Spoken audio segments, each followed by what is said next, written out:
She lunged across the room, eyes glassy, hands trembling, and wrapped the silk scarf tight around my neck.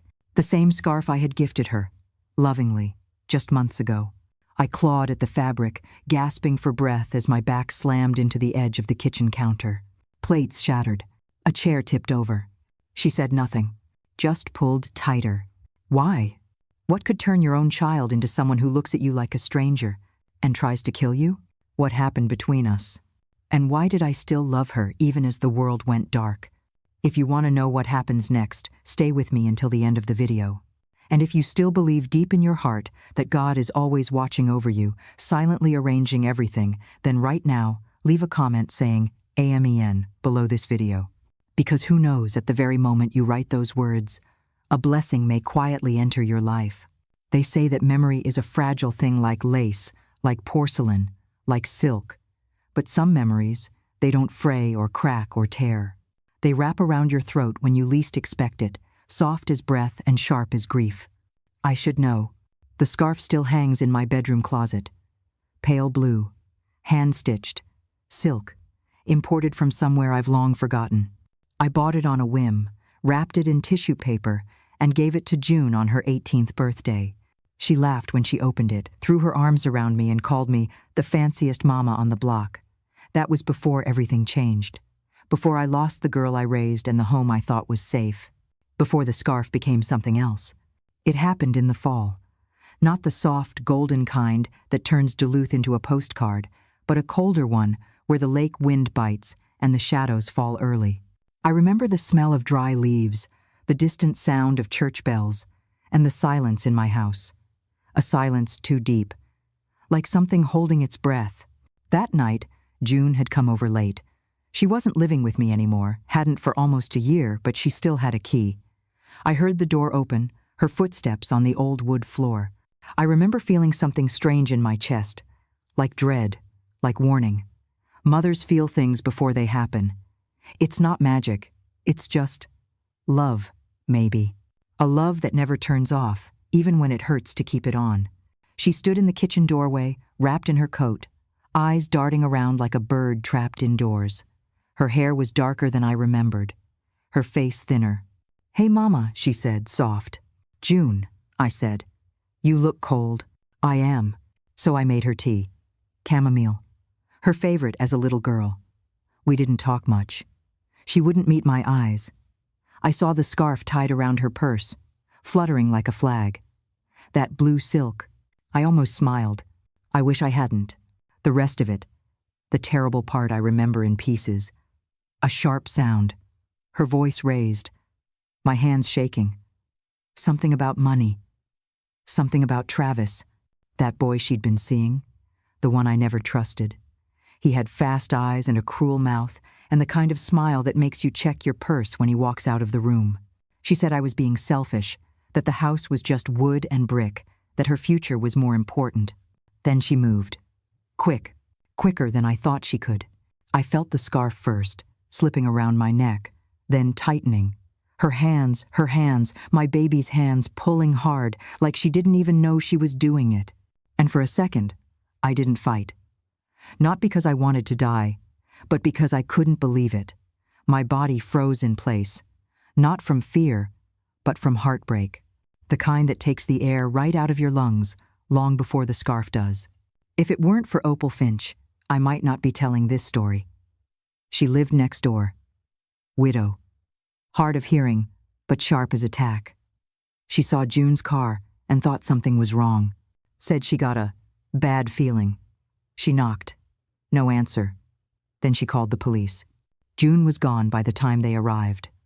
I was lying on the floor, blinking up at the ceiling fan, the scarf still around my neck, blue against the red marks on my skin. They asked me what happened. I told them I fell. I lied, because I wasn't ready to believe what was true. The girl who once tied daisy chains in my hair, who used to fall asleep holding my hand, had tried to kill me. And not in a moment of madness. Not because she was high or drunk or having a breakdown. Number. It was planned, cold, calculated. That's what hurt the most. But here's the part I didn't expect. The part nobody tells you. The truth doesn't sit still. It moves. It spreads. And if you follow it, really follow it, you might just find that behind the worst betrayal of your life, there's something even darker waiting. And if you're very careful and very brave, you might just find a way to shine a light on it. That's what I did. But I'll tell you the rest soon enough. I never knew fear could live in silence. After that night, when I woke to Opal's frantic knocking and the blur of police lights through my curtains, the world didn't shout its dangers. Instead, it whispered them, in that quiet way life does after everything breaks. I spent what felt like days, I think it was 3 in the hospital. My neck throbbed, the blue silk scarf uncomfortable around the tubes they wrapped around my throat, muffling my voice if I tried to speak. But I couldn't speak. Not until Opal came and sat by my bedside, holding my hand, squeezing it as if she could squeeze the truth out of me. She didn't ask a lot of questions. 1 or 2 soft ones. "Millie, do you remember anything else?" I shook my head.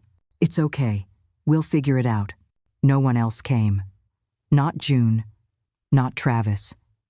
The police circulated whispers that I tripped. I didn't correct them. Why?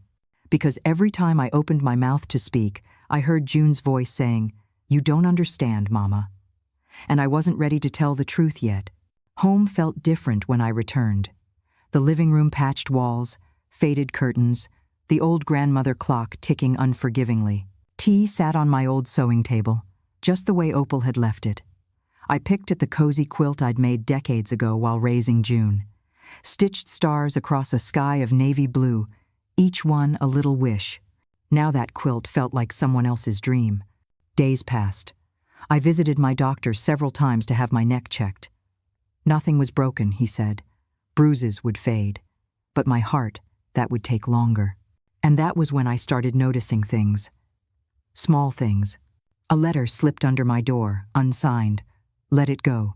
A set of footprints in the snow outside my front porch at dawn, even though no one else was awake. The sound of whispering voices outside at night, drifting through the screen door, just enough to make me look. They didn't chase me in. Number. They watched. They hoped I wouldn't notice. Somewhere in the back of my mind, a candle lit. It was Opal who came to me next. She dropped by one afternoon with steaming cups of hot apple cider and a look in her eye I'd not seen before, no longer soft, but fierce. "I've known Harlan DeWitt ever since he was a kid," she said, setting the mugs on the table. They left rings on the wood. "He's been chasing the waterfront for years. Always some reason why the old folks should move out so he can build something new." My breath caught. Harlan DeWitt. That was the man pushing a development, weren't they? But Opal used a different name. I shook my head. Buildings? I don't follow. DeWitt. Yes, now he's calling himself Harlan. He's on the council. Wants that land. She scowled. "Your home's on that map, Millie." I stared down at my fingers wrapped around the cup, so cold that I hugged it close. "He's behind this," she said, voice low. "The visit your daughter, something's tied to it." I wanted to run from the room, but instead, I leaned forward. Because for the first time since that night, I felt something stir, not fear exactly, but fierce determination. We began quietly, Opal and I, sharing memories, old letters I'd misplaced, bits of council paperwork she'd saved from her time tutoring kids at the old community center. I found pictures, the architectural drawings of a development that would bulldoze over the old Oakwood neighborhood, swallowing up homes like ours. There was a date on one sketch, in the corner. June 15. My breath squeezed in my chest. June's birthday. I looked at Opal, half afraid she'd say the words. "They were planning something," she murmured. "Maybe they thought you'd sign. They had someone close, someone they could use." Use. The word twisted inside me. This was no accident. It wasn't just betrayal by someone I raised. I realized as fear turned into grief and grief into anger that someone had plotted all of it. Maybe it started with Travis.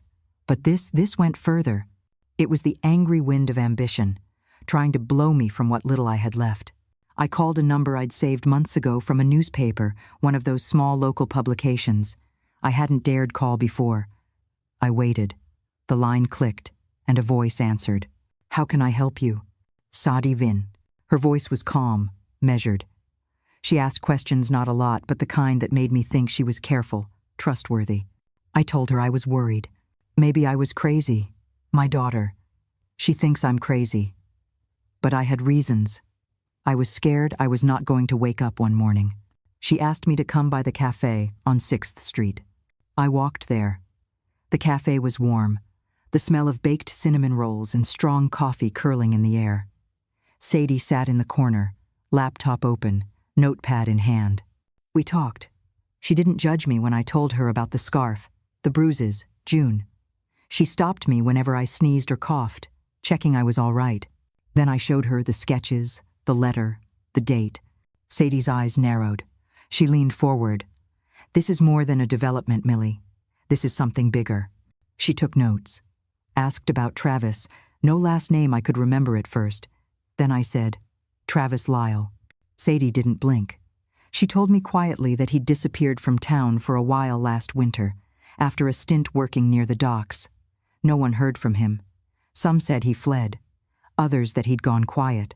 But she found traces like someone deleting an email trail. She said she'd look into it. Couldn't promise results overnight, but she'd dig. I walked home, feeling a fragile spark in my chest. Fear was still there, yes, curled tight around my ribcage. But now I had something to hold on to purpose. Truth. That night, I sat on my front porch. The wind carried the scent of wet leaves. I pressed my hands together, fingers cold but steady. June had wanted something, a way out. Maybe Travis had promised it. Or maybe he was only a pawn too. But I would find out. No, I'd make sure the truth came out. That was promise enough. You learn a lot when you start listening not just to what's said, but to what's quiet. After that meeting with Sadie, I went home with my head full of thoughts I didn't know how to carry. I sat at the kitchen table long past midnight, nursing a cup of lukewarm tea, my eyes flickering from shadow to shadow, thinking of every conversation with June that I might have misunderstood. I replayed it all. The way her hands would twitch when I asked about her job. The way she changed the subject whenever I mentioned money. The silence after I said the word Travis. That name used to roll off her tongue like sugar. Then it turned to stone. The next morning, I opened the closet. I hadn't touched the scarf since that night. Not really. It hung in the far corner, draped over the cedar bar, looking innocent. Soft, elegant even, like it couldn't possibly do harm. But I knew better. I pulled it down slowly, fingers trembling. My heart thudded as I sat on the bed and let the silk pass between my palms.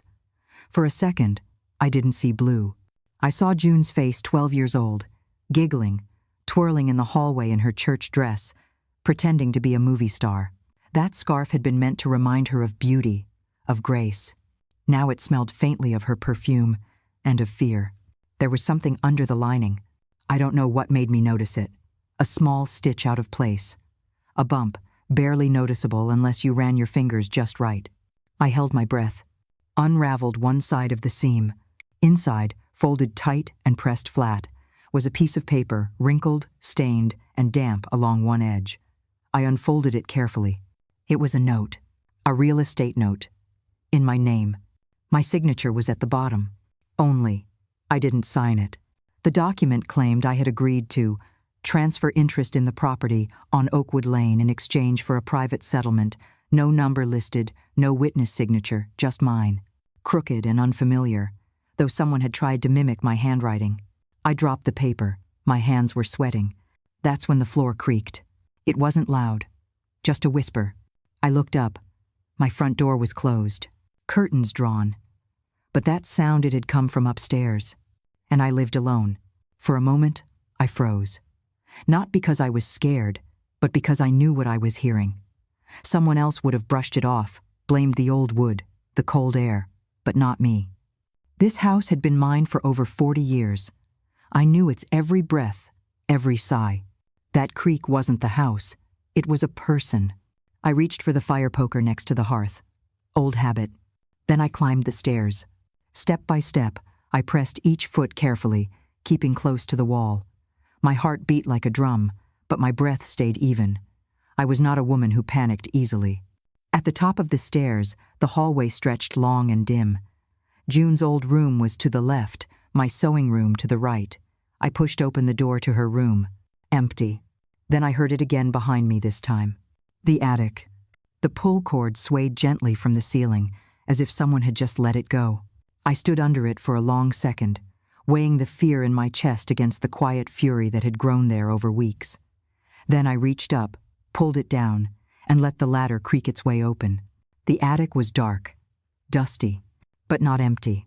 There was a sleeping bag unrolled in the corner, a half-eaten granola bar, a bottle of water, a crumpled fast food bag, and a small navy blue duffel with the initials TL, Travis Lyle. I didn't have time to think before the sound of the back door slamming downstairs snapped me out of it. I ran back down, poker still in hand. No one was there, but someone had been. That night, I locked every window. Opal stayed over, sleeping on the couch with a baseball bat across her lap. We didn't talk much, just sat together, listening, waiting. The next day, I gave the document to Sadie. She looked at it, eyes narrowing. Forgery, she said, obvious, but they were betting you'd be too scared or too confused to call it out. She took photos, promised to have it reviewed. But the part that scared me most wasn't the forgery, it was the scarf. It meant June had helped hide it, or Travis had used her things. Or worse, she had agreed to it all. I didn't want to believe that, so I did something I hadn't done in months. I called her. She answered. Her voice was quiet. "Mama?" "June," I said. "Where are you?" She didn't answer. "You left something in the attic." Silence. "You were here, weren't you? Or was it him?" Still silence. Then she said, "I didn't mean for it to go that far." My throat went dry. "You put your hands around my neck. It wasn't supposed to be." "Like that," he said. "He said you wouldn't fight. That you'd just faint. He said we needed the paper, just the signature." I couldn't breathe. "He said it was just a scare, that it wouldn't hurt you." "Oh, and you believed him?" "I didn't know what else to do," she cried. "He said we were dead if we didn't get that house, that we owed people, real people." I sat down slowly on the stairs. "Where are you now, June?" "I can't say." "Then listen to me," I whispered. "Whatever you've done, whatever they've made you do, you need to run. Not from me, from them." She sniffled. "It's too late." "Number. It's not. But next time, someone's not going to walk away." I heard her breath shake. Then she hung up. The morning after June hung up on me, the world felt sharper. The sun came through the windows like it always did, golden, slanted, warming the hardwood floors in the kitchen, but it didn't touch me the way it used to. Not after that call. Not after her voice cracked and faded into silence.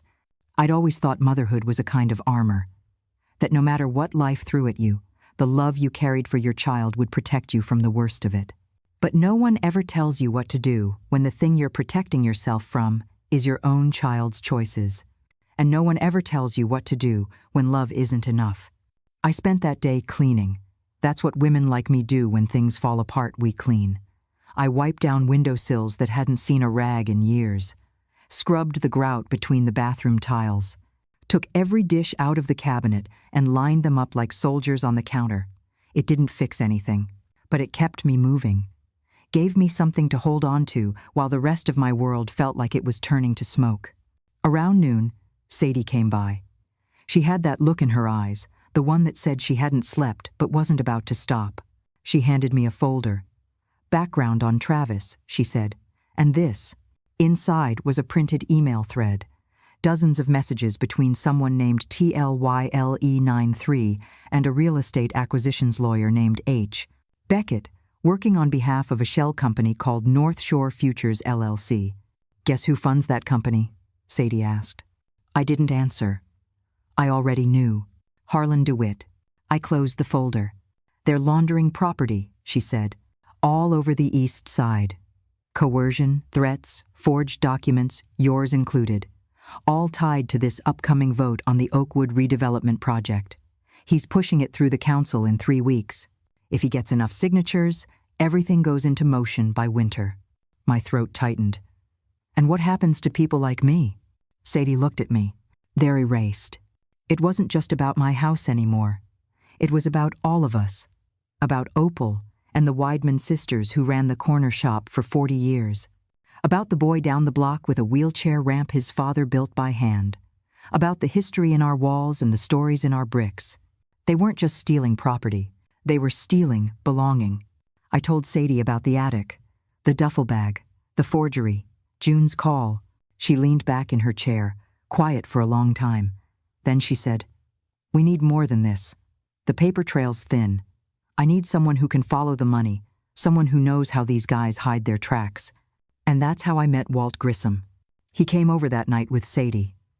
Tall man, maybe late 60s, broad shoulders, gray at the temples, hands rough like someone who never quite learned to retire. He didn't talk much at first, just looked around my house like it was a crime scene, nodded once, and sat down at my kitchen table like he'd done it 100 times. "Used to work cases like this back in the 90s, he said. "City corruption, easier to bury things back then. Now they hide behind email encryption and empty LLCs. And..." He glanced at the forged document, then at the scarf folded on the table between us. "This was personal," he said. I nodded. "She still loves you," he added. That hit me harder than I expected. We spent the next 3 days building a timeline. Walt tracked the companies that had been buying property around Oakwood. Sadie connected the political contributions to Harlan's campaign. I made a list every strange thing that had happened in the last year. Every unsigned letter. Every late-night call from June that ended in silence. Every neighbor who suddenly moved without a goodbye. The list was longer than I wanted it to be. Opal helped too. She wasn't the type to sit quietly when injustice knocked on her neighbor's door. She made phone calls, organized a meeting at the church basement, even baked lemon bars for people who came to listen. "Food softens the truth," she said with a wink. "Goes down easier." At that meeting, 15 people showed up. 15 homeowners. All of them had stories. All of them had been approached, some kindly, some not. One woman said her dog was poisoned. Another man said his mailbox had been smashed 6 times in 2 months. We weren't crazy. We weren't alone. And suddenly, there was power in that. Walt said we needed more than testimony. We needed proof, video, audio, something that tied Travis directly to Harlan. Something that showed the conspiracy. That's when I remembered the recorder. It had belonged to my late husband. He used to tape interviews for the local radio station back in the 80 seconds. I found it in a box in the garage, wiped off the dust, and prayed the thing still worked. It did. And 2 nights later, when June called me again, I turned it on. She didn't know. I didn't want her to know, but I had no choice. "Travis is angry," she said. "He says we're running out of time." "For what?" "The vote. If he doesn't get the deed by the end of the month, they'll pull the funding. Harlan won't protect him anymore." "And what about you?" "I don't know," she whispered. "I think I made everything worse." Her voice cracked. "I never wanted to hurt you." My hands were shaking. "Then, help me," I said. "Tell me what you know, everything." There was a pause. Then, "Okay." It wasn't much, but it was a start. You don't just wake up one morning and decide to bait a man like Travis Lyle. No, it starts smaller than that. It starts with the way your hands tremble when you wash the breakfast dishes, with the way your back tightens every time a car door slams outside, with the whisper of your daughter's voice at midnight, telling you she's scared, too scared to run, too scared to stay. Then it becomes something else. Resolve. That morning, I sat at my kitchen table with a cup of tea gone cold, staring at the scarf I'd once given my daughter, the very scarf she used to try and steal my breath. It lay there like a coiled memory. Not soft anymore, not beautiful, just real. Sadie came over around 9. Walt followed soon after, in that old corduroy coat he always wore like armor. We didn't need small talk. We were past that. "We have one shot," Sadie said, unfolding a printed map of my house. "He's smart. He'll spook easy." "And June?" I asked. "She's already spooked," Walt replied. "But scared animals bite. You need to be careful." That word careful meant something different now. It didn't mean passive. It meant precise, measured, intentional. So we made a plan. We would make Travis believe I was giving in. That after weeks of silence and hospital visits and bruised skin, The old woman was finally folding. Sadie typed up a fake property agreement. Walt modified my husband's old recorder, installed a tiny transmitter that fed straight into Sadie's laptop in Opal's living room next door. She had volunteered her space like a general offering the war room. I haven't done this kind of thing since I helped my husband record union negotiations back in '78, she said with a grin, laying out lemon bars next to a pair of binoculars. I wrote the invitation myself, called June from my landline. I'm tired, sweetheart, I said, keeping my voice soft, uncertain. Maybe it's time to let go. Come over. She paused, and I could feel the storm on the other end of the line. Travis will want to come, she said. I hesitated, just long enough. Then bring him. The words tasted bitter. That night, I couldn't sleep. I sat by the window watching the fog roll in from the lake. The streetlights cast long shadows across the sidewalk. Everything looked hazy, like memory. I thought about all the dresses I'd sewn for June when she was small. The Christmas pageants, the school plays. I thought about her bare feet on the kitchen tile, her head on my shoulder after her first heartbreak. I wondered if those memories still lived somewhere inside her, or if they'd been pushed out, replaced with panic, survival, and promises made in fear. But I wasn't doing this just for June anymore. I was doing it for the block, for the neighbors, for the people who'd been threatened into silence. This wasn't just about one daughter and one house. This was about all of us who'd been told we didn't matter. So I put on my best cardigan, the blue one with pearl buttons. I brushed my hair, lit a candle in the hallway, made the house look warm, familiar. Then I waited. They came just after 7. Travis walked in first. Confident. Too confident. June followed, her eyes darting around the room like she expected the walls to fall in. "Mama," she said, voice small. I nodded, but said nothing. Travis leaned against the counter, arms crossed. "So you're ready to sign?" "No," I replied. "I'm ready to listen." He smiled, slow and smug, like he thought the game was already won. "That's all we needed, Millie. Just someone reasonable." He pulled the paper from his coat. The real one this time. Not the forgery. This one had the numbers filled in just enough money to make it look fair, but not enough to mean anything. Just enough to take everything and leave me with nothing. June sat down across from me. Her hands were shaking. "Mama, it's just a house," she whispered. "No," I said gently. "It's a story, and I'm not done telling it." I slid the scarf toward her. "Do you remember this?" Her eyes welled with tears. I didn't know he'd hurt you." I thought he said. "I know what he said." I cut in. Travis scowled. "Enough of this. Sign the damn paper." That's when I pointed to the spice shelf. Just barely. He followed my gaze. The recorder blinked red. He lunged it. But the door slammed open before he made it 2 steps. Walt moved faster than I thought a man his age could. In one hand, he had a badge. In the other, a printout of Travis's emails. Sadie followed with her phone out, live streaming to a private server. Travis froze. Then June did something I didn't expect. She stepped between him and Walt. "Stop," she said, voice loud for the first time. "It's over." He stared at her, wide-eyed. "You told me we'd be safe," she said, voice breaking. "You said no one would get hurt." He didn't speak. The police arrived moments later, called by Opal, who had been watching the driveway with binoculars and a cordless phone in hand like a one-woman surveillance team. Travis didn't run this time. He knew it was done. They took him away in cuffs. June sank into my arms. She didn't apologize, not with words, but her sobs soaked through my cardigan, and I let her cry until she had nothing left. We sat on the kitchen floor for a long time. When she finally looked up, her eyes were clearer than I'd seen in months. "I didn't know how to stop it," she said.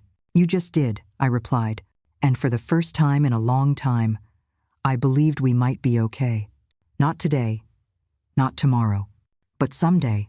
They hauled Travis out of my kitchen like yesterday's garbage, but that didn't mean we were safe. No, not by a long shot. The house was quiet after he left. Too quiet. June had gone home with Opal. She needed sleep, needed space, needed something I couldn't give her right then. And I sat at the kitchen table with the scarf still in my lap, watching the wind play with the curtains and listening to the echo of his threats. "You caused a lot of trouble. People don't like delays." This house is just drywall and ashes. He hadn't said it for drama. He'd said it because it was true for him, at least. For the people he worked for. To them, homes were just square footage, and lives were just obstacles. Sadie returned the next morning, Walt close behind her. Both looked tired, but sharper than ever. Sadie laid out a stack of files on my table like a blackjack dealer showing her hand. "We've got everything we need to open an investigation," she said. "Email trails, bank transfers, the forged deed plus Travis's statements when they picked him up. But," Walt added, his voice like gravel, "that doesn't mean we're safe." I looked up. "What do you mean?" "People like Harlan DeWitt don't take kindly to being embarrassed," Walt said. "They don't threaten with fists. They threaten with paper, with lawyers, with fire marshals and health inspectors and zoning boards." "He'll make it look legitimate," Sadie said. "He'll come after you the clean way." And he did. 2 days later, I got a notice on my front door.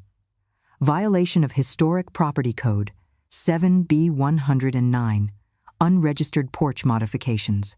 That porch had been there since 1963. Opal got a letter too, a zoning review for her garage. Then the bakery down the block had their license suspended due to a clerical inconsistency. It wasn't random. It was Harlan. The man hadn't so much as stepped foot on Oakwood Lane in years, but he had his fingers in everything. The city council, the inspector's office. Even the press, half the local paper's board of trustees were contributors to his re-election campaign. "They're going to bury us in paperwork," Walt muttered. "Death by 1,000 forms." I stared at the violation notice. I'd survived 1,000 things in my life: poverty, childbirth, burying a husband, losing myself and finding myself again. But I'd never gone up against power like this. "He wants us to back down," I said. Sadie nodded. "Because he knows if this gets out, his whole machine comes crumbling down." We had the evidence, but the channels were slow. The DA's office was dragging its feet. The council wouldn't call a vote. And the local news? Silent. Too afraid. Or too owned. That night, I sat on my porch, yes, the illegal one, and watched the street. Opal joined me, 2 mugs of cocoa in hand. The wind tugged at her sweater, but she didn't flinch. "They're hoping we'll go quietly," she said. "They picked the wrong block." Opal smiled. "That's what I said when I refused to marry Earl Johnson in '59. Everyone said I'd regret it. I didn't." We laughed. And for a moment, just a moment, it felt like before. Before threats, before silence, before betrayal. Then Walt called. "They're freezing your bank account," he said. "Something about a lien filed against your property taxes." "Oh." I blinked. "They can't do that." "They can," he said. They did. Sadie came over an hour later. Her phone was buzzing nonstop. Messages, alerts, threats. "They're painting this as elder confusion," she said. "Anonymous sources claiming you've been manipulated by anti-development agitators, that you've been making wild accusations under stress." My jaw clenched. "They're going to discredit me." Sadie leaned in. "Then we go public. Fully. Not just through the courts. Not just quietly. We blow it open." I looked at her. At Walt. At my walls, which had stood through 3 blizzards, 4 administrations, and 1 heartbreaking night in autumn. Then I said, "Fine. Let's set the date." In the days that followed, we worked like a campaign team. Sadie used her connections with regional journalists, people not bought by local politics. Walt helped dig into archive deeds and zoning permits from 30 years ago, finding inconsistencies that suggested a much larger pattern of corruption. And me? I told my story. I sat down in front of a camera in Sadie's office, the scarf in my lap, and spoke, slowly, clearly, as if I were reading bedtime stories to June again. I told them about the scarf, about the night my daughter wrapped it around my neck, about the note hidden inside, the forged signature, the threats, the silence, and the choice I made to fight back. I didn't cry. Not once. But I didn't hide my hurt either. Because people don't need perfect heroes. They need true ones. Sadie published the video 2 days later. Within 12 hours, it had 40,000 views. By day 3, the city council's inbox was flooded. By day 5, we got a call from the state attorney's office. "We'd like to speak with Miss Kavanaugh." I didn't expect to go viral. In fact, I didn't even know what the word really meant until Sadie showed me the numbers.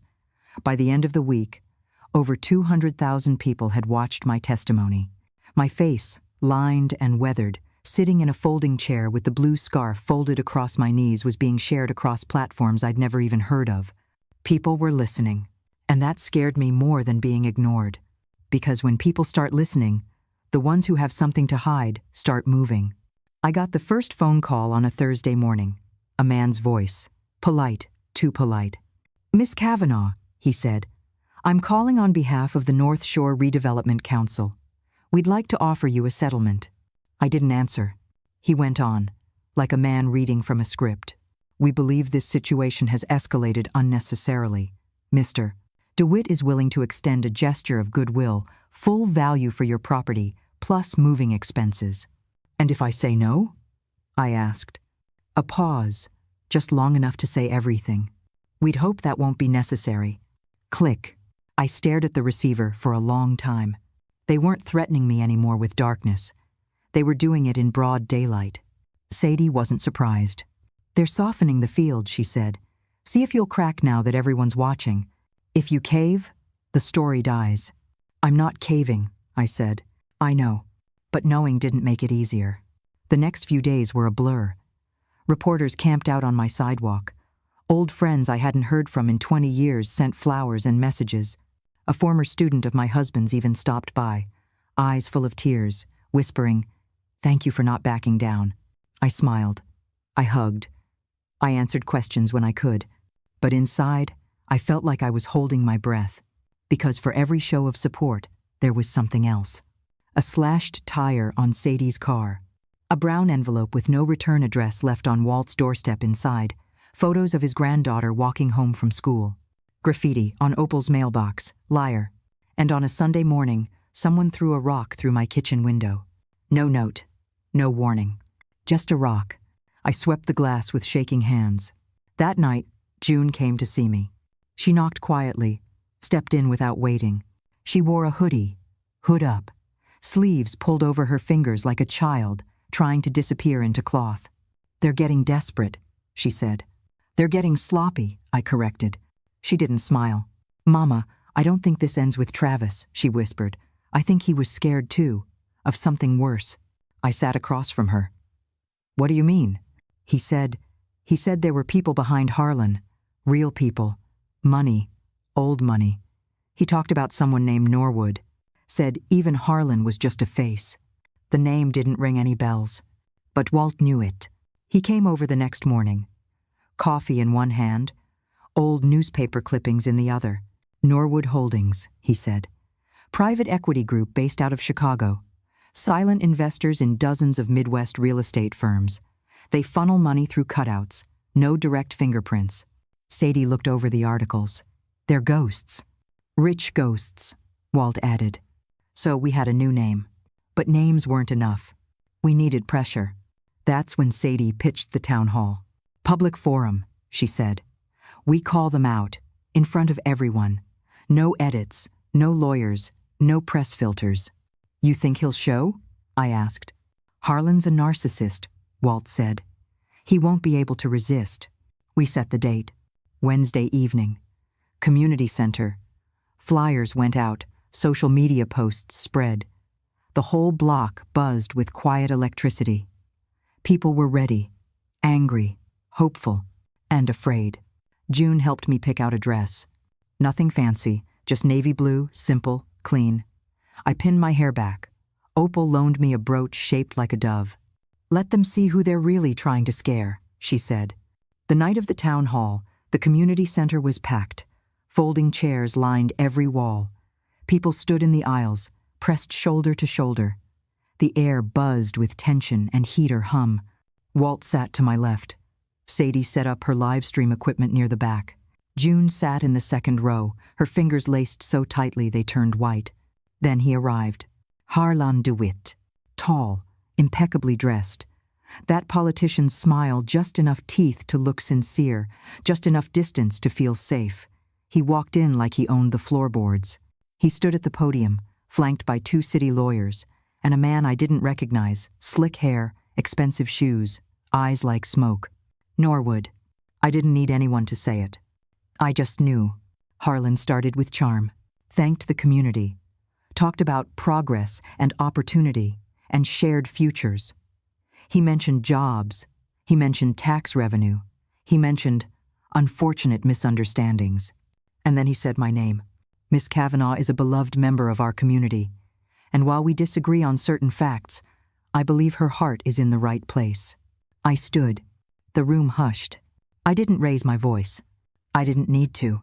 I believe your heart is in the right place too, Mr. DeWitt, I said. It's just buried under money and fear.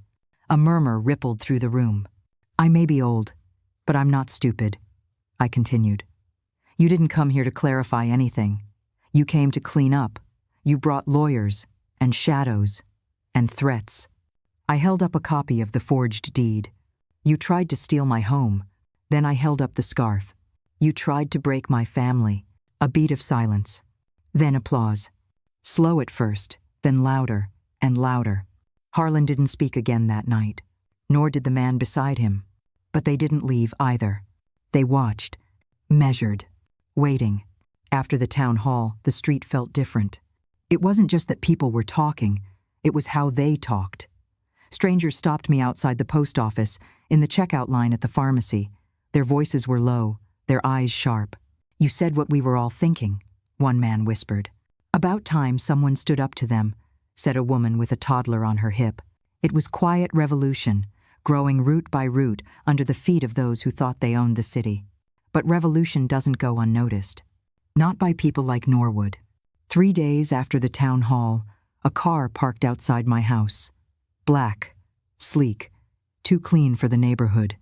It sat there all day. No one got in. No one got out. Opal took a photo. The next morning, it was gone. Sadie came by with new information. Her contacts in the Midwest press were starting to send questions up the chain, asking about Norwood Holdings, about unexplained zoning shifts, about sudden campaign donations tied to fake addresses. Walt brought a map, an old zoning layout of Duluth from the 1970 seconds. See this? He pointed to a string of properties marked in red along the lake. This was all public access land. Then, over the last 20 years, it quietly turned commercial eligible. Why? I asked. He looked up. Because if you can't buy people, you buy the laws around them. That's when Sadie pulled out a second map. Minneapolis, Madison, Toledo, Milwaukee. Each city with similar red zones, similar tactics, similar patterns. Norwood Holdings wasn't just working Duluth. They were hollowing out neighborhoods across the Midwest, taking small, proud, working-class communities and bleeding them until no one could afford to stay, then sweeping in with their polished boots and pretty brochures and calling it revitalization. It wasn't about one street anymore. It was about all of them. June came by that evening. She didn't say much, just sat on the porch with me, watching the sky turn lavender over the lake. I saw the car too, she said. You're not scared? She shrugged. I've been scared since last year. I'm tired of it. I reached over, took her hand. For the first time in weeks, she didn't pull away. The next day, I got a letter. Certified mail. No return address. Inside, a check, 7 figures, and a note. Consider this our final offer. Take the win. Walk away. N. No threats. No demands. Just the kind of money that made your breath catch. That made old knees ache a little less, and roofs fix themselves in your mind. The kind of money you'd be called foolish to turn down. I showed it to Opal first. She snorted. Honey, if they're offering that much, it means you're worth twice as much to them. Then Walt. He didn't laugh. They're testing you. If you take it, they'll spin it. Say you were lying all along, just holding out for a bigger payout. Sadie was last. She didn't even look at the check. I've seen this before, she said. They buy your silence. Then they buy the story. Then they rewrite the ending. I stared at the paper. Heavy stock. Watermarked. The kind of check that didn't bounce. Then I tore it in half. And again. And again. Until it fluttered like snow into the waste bin. Later that week, Sadie published her exposé. She didn't hold back. Names, numbers, maps, leaked emails from Travis, photos from Walt's archives. My story was just one thread in a much larger tapestry, and now the whole thing was unraveling. The reaction was swift. Regional outlets picked it up, then state news, then Nacional. Within 72 hours, a federal housing commission issued a statement of inquiry. A week later, a congressional subcommittee requested materials from Sadie's report. Norwood didn't disappear, but they went quiet, which was louder than anything they'd said before. That night, we held a gathering at the community center. Not a protest, not a rally, a potluck. Opal brought her famous green bean casserole. Walt made chili. June helped me bake lemon muffins.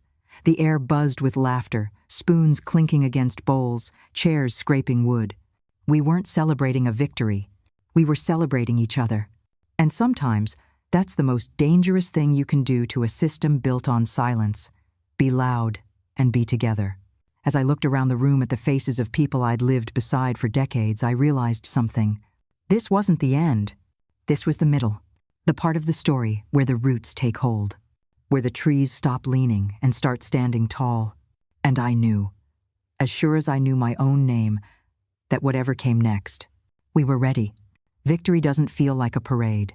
It doesn't come with trumpets or confetti or headlines that make your chest swell. Sometimes, it feels like silence, like the hush of a room after company leaves, like the slow creak of a chair as you sit down alone, knowing you did the right thing, but wishing just a little that doing the right thing didn't cost so much.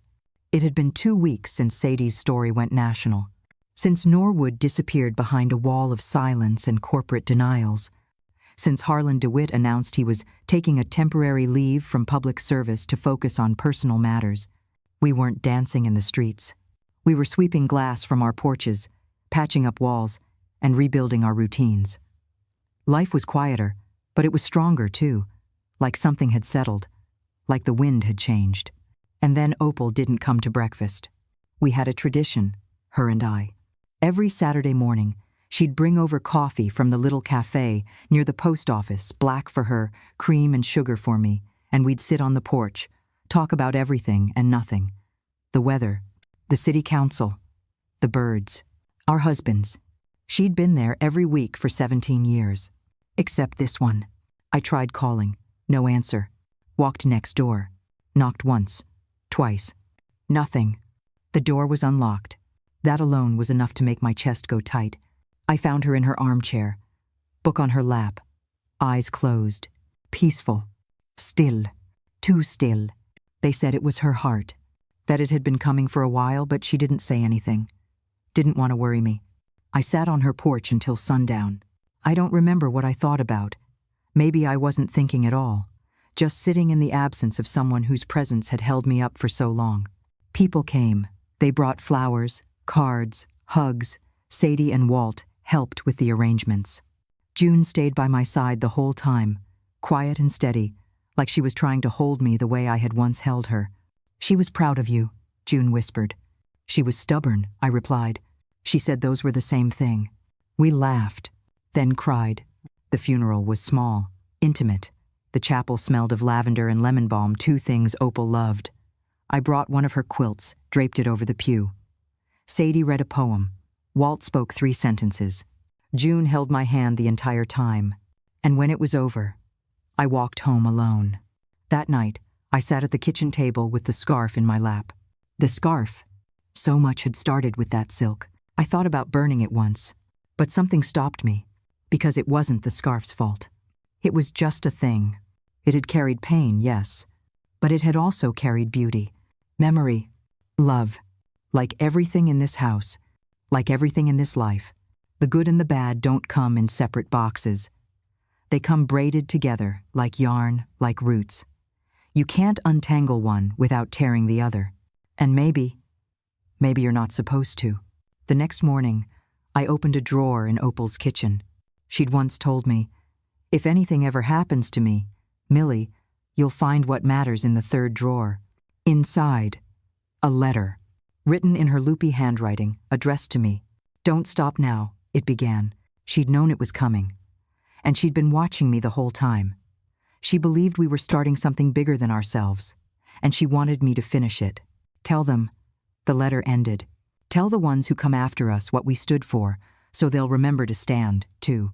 I folded the letter, pressed it to my chest. Then I called Sadie. Let's finish it, I said. What do you mean? We've been reacting, I said. Now it's time to shape what comes next. That day, we made plans. A community land trust, owned by the residents, run by a board of volunteers, no outside developers, no political appointees, just people who lived there, loved it, and wanted to protect it. We pitched it at the next town meeting. There were skeptics. Of course there were. But then, Walt stood up, and June, and the woman from the bakery, and the teacher who lived on 4th Street. And slowly, one by one, the heads in the room began to nod. Sadie made the paperwork official. By the end of the month, Oakwood was no longer just a neighborhood. It was a legacy. You can build houses out of wood and nail and sweat. You can build communities with meetings, signatures, and late-night planning sessions fueled by cold coffee and day-old cookies. But you don't build trust that way. You grow it. And like any seed, it needs time, warmth, and the courage to bloom even when you're not sure what the weather will be. After the land trust was signed into existence, something in me settled. For the first time in months, I slept through the night. The kind of sleep where you don't dream, you just rest. Like your bones finally believe you're safe. June was around more now. She came to the meetings, helped with outreach, made flyers with the other young folks, even offered to teach kids from the block how to do basic budgeting. But we hadn't talked. Not really. Not about the scarf. Not about the bruises. Not about what it means to love someone who hurt you. One evening, I found her in the backyard, sitting on the old porch swing. The one her father built back when June was still in pigtails and carried a stuffed rabbit everywhere she went. The rabbit was long gone, but the swing creaked the same way it always had. She didn't look up when I stepped outside. I still remember the sound, she said. I sat beside her. What sound? The sound the scarf made when I pulled it tight. My breath caught. It wasn't loud, she whispered. It was like silk sliding across bone. I didn't even realize I was doing it. Not until your eyes changed. I stayed quiet. I didn't want to hurt you, Mama. I wanted to scare you, just long enough for you to pass out. That's what Travis said would happen. He said you'd faint and then we'd be able to get what we needed. She looked at me, tears forming, but not falling. I thought I was saving us. I took her hand. You thought you were drowning, I said gently, and you grabbed the closest thing that looked like a lifeline. She nodded. I should have told you about the debt, about the people calling, about the job I lost and the rent I couldn't pay. I squeezed her fingers. And I should have noticed, I said.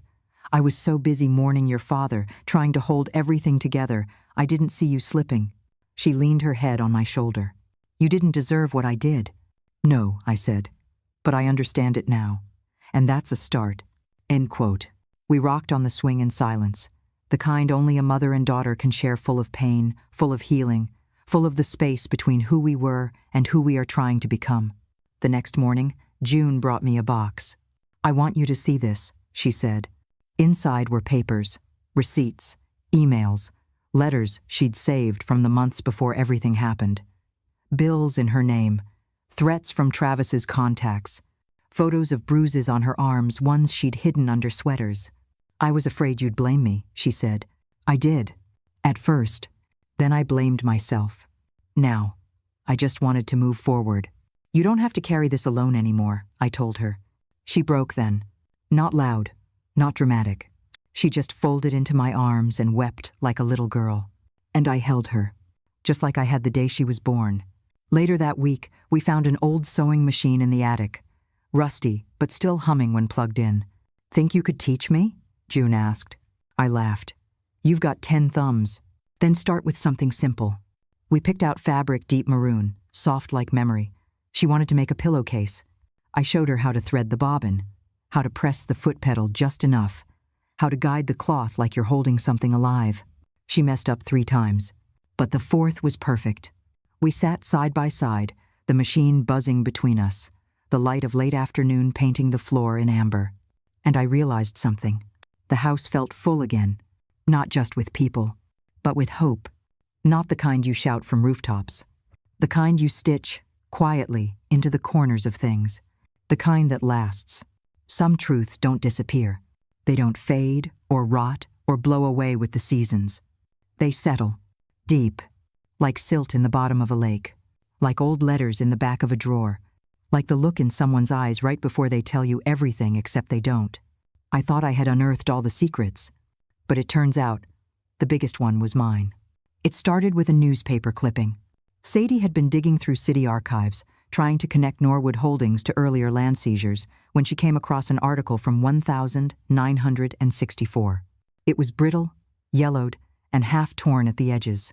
Council approves controversial zoning change, despite protests. She handed it to me like it was a puzzle piece I didn't know I'd lost. My breath caught. The photo was grainy, but I recognized the woman in the center. Younger, fierce, determined. Me. Back then, I was Mildred Harper, just 23, newly married to Edward Kavanaugh. The article showed a younger me, standing on the steps of City Hall, shouting into a megaphone. I'd forgotten that photo even existed, but I hadn't forgotten that day. That day had changed everything. Back in '64, the city had tried to push through a development near Westwood, the black neighborhood. My best friend, Evelyn Cross, lived there with her parents and 3 little brothers. Her father worked nights at the grain mill. Her mother made the best cornbread in 5 states. And the city wanted their house. Said it was unsafe. Said it needed renewal. They called it progress. We called it theft. I stood beside Evelyn and 30 others, protesting with homemade signs. I remember the sting of tear gas. The way they pushed us back like we were weeds in the sidewalk. We fought. We lost. The development went through. Families scattered. And Evelyn? She left town. Never wrote. Never came back. I buried that chapter like an old scar. Married Edward. Settled into Oakwood. Tried to forget. And now here I was 50 years later watching it all happen again. Sadie watched my face carefully. You never mentioned this. I didn't think it mattered anymore, I whispered. It matters. Because there, in the city records, was a name I hadn't seen in decades. Harold Norwood. He'd been a city attorney in the 60 seconds. Now, his son or grandson maybe was the ghost behind Norwood Holdings. It wasn't just corruption. It was heritage. An inherited hunger to own, reshape, erase. I stared out the window for a long time after that. I saw June in the garden, pulling weeds. Walt walking his dog past the bakery. Opal's porch, now silent. Everything I'd built. Everything we were trying to protect. It had been targeted before. And it would be again. Unless we finished the story. I called the one person who might know more. Reverend Thomas Ellis. He was 84 now, mostly blind, but sharp as a pine needle. Used to preach at the Westwood Baptist Church. Used to know Evelyn's family.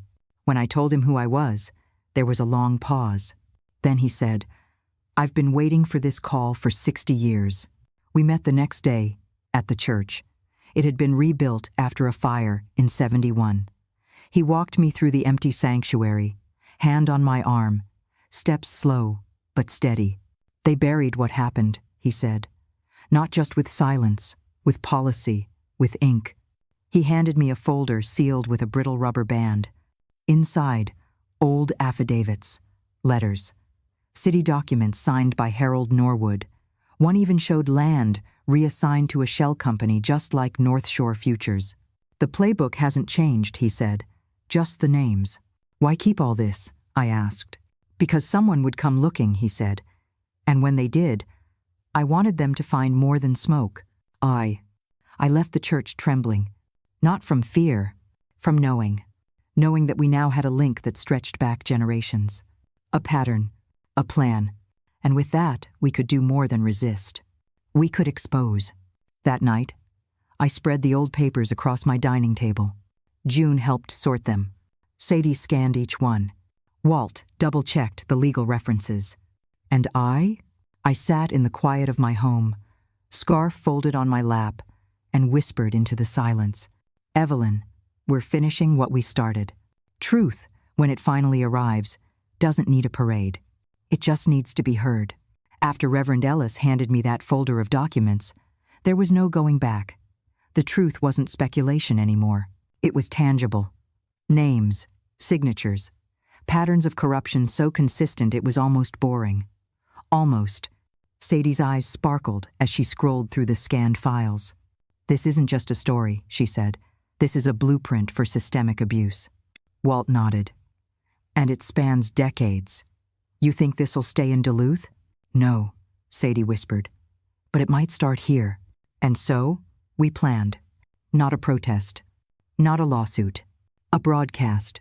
Sadie called in favors from every journalist she trusted. Independent voices, regional outlets, a few national names from her college days who owed her more than one scoop. We didn't pitch them a press release. We gave them a package. A timeline. A map of red-zoned properties. Letters from the 1,960 seconds, overlaid with modern versions, same language, same tricks. Testimonies from people like me, like Walt, like June. Photos of homes lost. And audio clips, one of which was Travis admitting on tape that Harlan DeWitt got his playbook from his old man. And a fournette. I didn't sleep that night. June sat on the couch with me, silent, her hands clasped around a mug of cold cocoa. "You ready?" she asked. "No," I said. "But we're doing it anyway." We titled the campaign, Buried by Design. It launched on a Tuesday morning at 9 a.m., sharp. Sadie coordinated a simultaneous release across 7 news platforms and social channels. Within an hour, we were trending regionally. By noon, the governor's office had issued a statement. By 5 o'clock, a federal housing discrimination task force had launched a preliminary review. And by midnight, Harlan DeWitt was on television. Sweating, defensive, alone. Gone was the calm, polished public servant. In his place stood a man cornered by facts, scrambling behind vague legalisms, and I had no knowledge of these actions. He tried to blame it on Travis. Then on rogue interns. Then, astonishingly, on false documents produced by aging radicals. Walt laughed so hard he choked on his sandwich. But this wasn't funny, because behind Harlan stood Norwood, still silent, still watching. That night, I got another letter. No return address. Inside, a single sheet of paper. Typed. Simple. "If you value what remains, stop now. We do not forgive. N." I read it once, twice. Then I put it in the fireplace. June lit the match. The following Sunday, we held a vigil. Not a rally. Not a celebration. Just a gathering. We stood at the old Oakwood playground, the one they'd once threatened to bulldoze, and we read the names of every family pushed out since 1964. We lit candles. We told stories. We passed around Opal's lemon bars. And when my turn came, I stood in front of that crowd not as a victim, not as a symbol, but as a woman with a voice. And I said, "We were told we were too small to matter, but we made noise, and we kept going. And now, they're the ones trying to hide." I paused, held up the scarf. This scarf was meant to be a gift, then it became a weapon. But today, it's a reminder. I tied it gently around my neck. A reminder that what tries to destroy us can't win if we remember who we are. Applause rose like a tide. Not wild, not disparity, just steady. Like people who finally believed they were allowed to stand. They say the bigger they are, the harder they fall. But what they don't tell you is how quiet it sounds when a system begins to crack. It's not an explosion. It's a creak in the beams. A hollow echo where there used to be certainty. A resignation letter tucked between legal filings. A sudden medical leave. A website taken offline. By early spring, Harlan DeWitt was under formal investigation. 3 former aides had turned over evidence. Norwood Holdings was being audited by a federal commission. Anonymous whistleblowers came forward with internal memos and off-the-record accounts. Sadie called it the domino season. Walt called it justice, inch by inch. Me? I just sat on my porch and watched the snow melt off the roof. But the past wasn't done with us. One morning, Walt brought me a letter. Not another threat. Not this time. From the state prosecutor's office, he said gently. I opened it. Inside, a formal notice. June Kavanaugh was being summoned as a material witness. and possibly as a co-conspirator in the original assault and forgery case. My hands trembled. "I thought we were past this," I whispered. Walt sighed. "The system doesn't forget just because we do." I found June in the garden later that day, kneeling in dirt, coaxing the first green shoots of spring from the frozen ground. She looked up before I said anything. "I know," she said. "You got the letter?" She nodded. "I've been waiting for it." I sat on the porch steps. "You don't have to do this," I whispered. She looked me dead in the eyes. "I do." The weeks that followed were hard in a different way. No late-night knocks. No threats. Just waiting. And fear of justice. Not injustice, for once.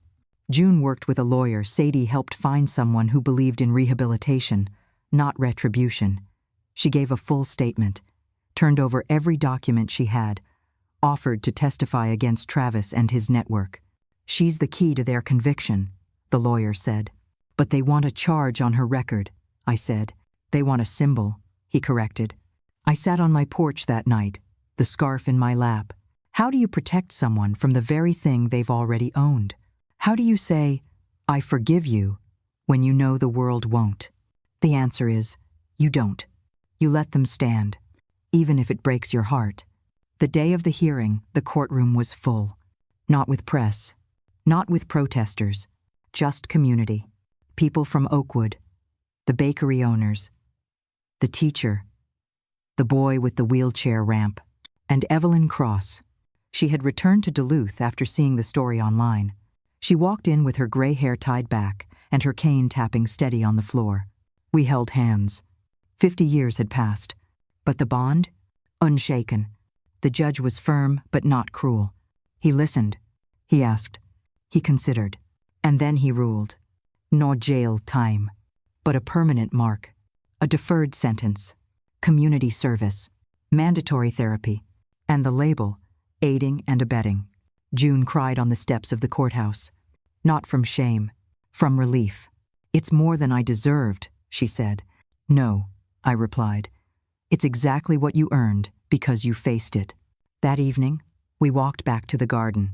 The first tulip had bloomed. Blood red, strong stem. June bent to touch it. "It's strange," she said, "to lose everything and still find something growing." I reached for her hand. "That's not strange," I said. "That's what survival looks like." It started with a cough, just a tickle in the back of my throat. I blamed the cold air, the old dust from the quilts I'd finally pulled out for spring cleaning. But then came the fatigue, the ache in my bones that didn't go away after rest, the shortness of breath, even when I only walked from porch to garden. Walt noticed it first. "You're paler than usual," he said one morning. "I'm 84 years old, Walt," I replied. "I'm allowed to look tired." But then June noticed too. "You skipped breakfast, Mama," she said. "You never skip breakfast." So I went, just to be sure, just to rule things out. But the doctor didn't smile. When she walked back in with the test results, she sat beside me, gently, too gently. "Millie, it's early stage, but it's serious. Lung cancer." He blinked. "I haven't smoked since the 70 seconds, I said, half laughing. She gave a soft smile. "Sometimes life doesn't care what we quit. It just cares what's been done." The next few days passed in a kind of fog. People kept stopping by. The neighborhood was still buzzing from the investigation. Council members were resigning. Grants were being offered for community restoration. The land trust was growing, and I was shrinking. Not in body, not yet, but in time. I told no one except June and Walt. "I don't want them to stop what they're doing," I said. "I don't want to become the story." June didn't speak for a long time. Then she said, "You already are the story, Mama, but you've never tried to be." That night, I wrote letters. One for June, one for the community board, one for Sadie, one for a girl I'd never meet, a little one born down the block last week, whose name I'd overheard was Nora. In those letters, I didn't give advice.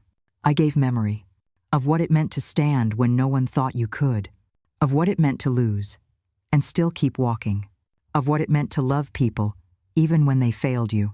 Especially then. A week later, I asked June to take me on a drive. We visited the lake, the bakery, the old school building where I'd first taught quilting classes. We walked through the garden behind the church, where the lilacs were beginning to bloom. "Do you regret it?" June asked as we sat on the bench. "No," I said. "Not even the hard parts." She took my hand. "Not even me?" I looked at her. "No, baby. Especially not you." The next day, I made a choice. I gave the deed to the house, my half to the community trust. June would inherit what was hers, but the rest would belong to Oakwood. It would become a place for women like me. Widows, grandmothers, young mothers starting over. A home, a refuge, a reminder. The board voted unanimously. They called it the Millie House. I didn't cry. Until later. In the kitchen, with the scarf in my hand, I didn't put it around my neck this time. I tied it to the banister, let it hang there like a flag, a sign that said, "We made it through." That night, I told June. "There's a journal in my drawer," I said. "The one with the blue spine." "I know the one," she said. "I want you to finish it." She looked confused. "Not for me," I said. "For whoever comes next. Let them know what it took. Let them know why it matters." June nodded, tears in her eyes. And I really knew she would. The last time I walked through the garden, the tulips had just opened. Red, yellow, deep purple like bruises in bloom. The breeze smelled like wet earth and lilacs, and the pathstones were still damp from the rain the night before. The same path I'd walked 1,000 times before barefoot in summer, bundled in snow boots in winter, hand in hand with Edward, with June, with Opal. But this time was different. This time, I wasn't walking towards something. I was walking through. I packed light. Just the journal, the scarf, and a small suitcase of clothes. A few photos, one of me and Opal, one of Edward holding baby June on the porch, one of the protest from 1964. I left the house keys in a small dish by the door. I wasn't coming back to live here. Not anymore. They named it the Millie House. Not my idea. In fact, I argued against it. I said no one needed my name on anything. I said this wasn't about me. But the community board insisted. Walt said it was the right kind of monument, and June whispered, "It's not for you, Mama. It's for the ones who come after." So I let it be.